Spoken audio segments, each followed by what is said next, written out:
Okay, we're going to look at exponentials and logarithms. So let's start with exponentials. So exponentials are indices, powers. So you'll know the three basic rules. So a to the x times a to the y, we add the powers. A to the x divided by a to the y, we subtract the powers. And a to the x times y, sorry, a to the x to the power y, we times the powers. So I'm not going to practice those. Instead, I'm just going to show you how you can use them in reverse. So if you have something like 3 to the x add 2, we can use this rule in reverse. The x doesn't add in the power, so I can split it up as the base, the power x, add, come from a times, so times base to the power 2. We can then write that as 9, so it's 3 to the x times 9. Okay, if we had something like 4 to the x minus a half, then we could, again, write that as base to the x, take away come from divide, so divide by base to the half. And again, 4 to the half is 2, so I can write that as 4x, 4 to the power x over 2, which I can't simplify to 2 to the x.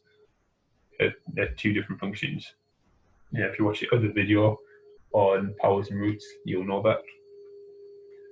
And the last one, something like 2 to the 2x. Well, times in a power come from brackets, but timesing can be done either way on there. That either means 2 times x or x times 2. So I can write that as one of two ways. I can either write it as 2 to the power 2, all to the power x, or 2 to the power x, all squared. Now, both ways got advantages. This one means I can turn it into a quadratic, like 2 to the x squared, whereas this one, I can write that as 2 squared is 4, so it's 4 to the x, if I want to just write it as a number.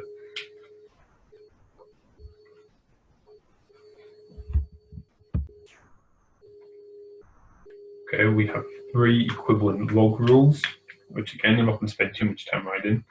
So log a to the x at log a to the y is log a to the xy, we times them.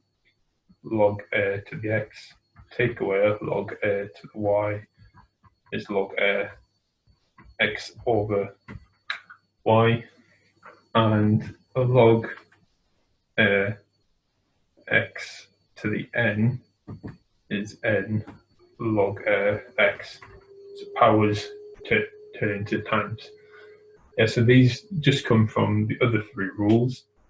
And again, I'm not going to use them going forward. Instead, I want to show you can use them going backwards.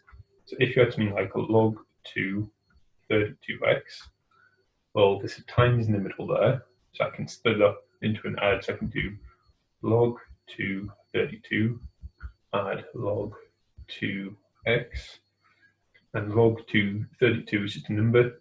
2 to the power 5 gives me 32, so that's just 5 add log 2x, which might be more useful than that in some situations.